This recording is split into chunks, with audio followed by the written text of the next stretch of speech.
things that I think I need to share. First, I want to talk about how grateful we are that we have had a strong partnership with our legislative delegation. I think that's extremely important. We're coming out of a very long and difficult recession. There have been no easy solutions, and I think we have all worked and made tough decisions, but we've gotten through the worst of it, we hope, together. And with each of us making those tough decisions, moving forward in a positive way, I think would be very helpful. I know that you're aware that true job growth is tied to education. Dr. Genshaft was here.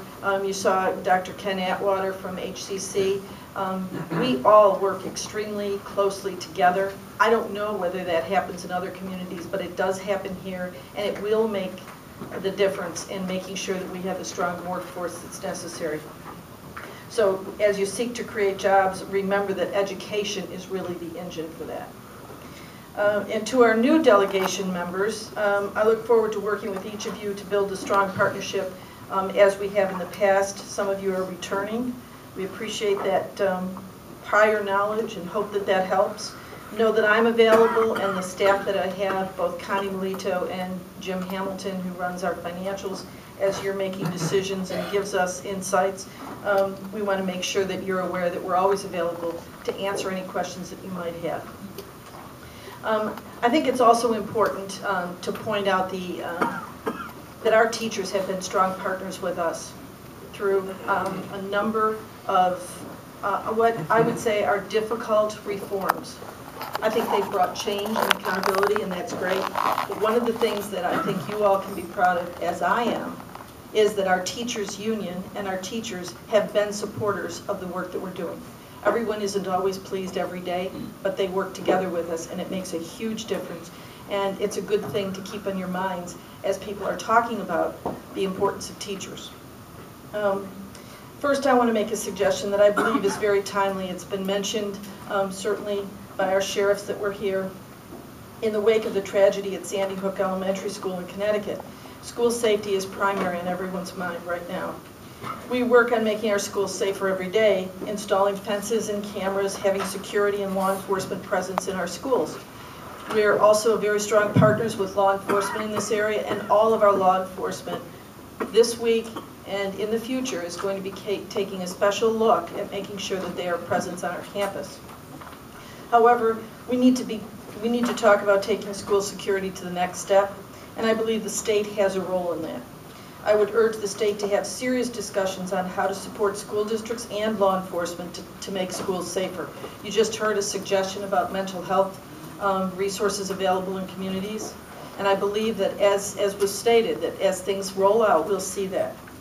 Different schools and different districts will have different needs, and just about any suggestion you make will have a price tag. I urge you to reach out to school districts and law enforcement and show that we as a state are serious about doing everything we can to keep our schools safe.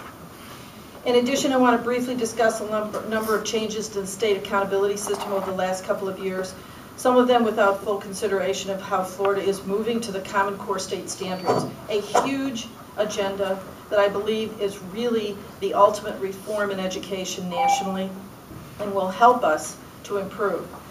But we've had a lot of things that are required with that, including teacher training and preparing our students for new requirements. Given the vast amount of change already required, we must consider what is reasonable for students as we consider any additional adjustments. Please consider this. There were 34 changes to the school grade calculations last year, and another 13 were added this year. So 34 last year, 13 added this year. The state needs to stop and look at the changes that have been put in place even while the state is moving to new standards, new testing, new teacher evaluations, and new pay for performance. Let me be clear, okay? I have spoken in front of many of you, either at this meeting or at other meetings in Tallahassee or locally. I am a proponent of strong accountability, but it has to be fair, and it has to be logical, and in a sequence that will help us get to the end that we want. I think that's a very important thing.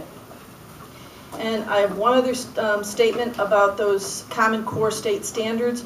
I recently began speaking with the State Board of Education on changes that are necessary. I've talked to them about what I've shared with you, Common Core state standards that will be implemented in 2014 and 15 with common exams across this nation are the best thing we can do to look at how we can compare ourselves to other places. And I urge you to be concerned with that.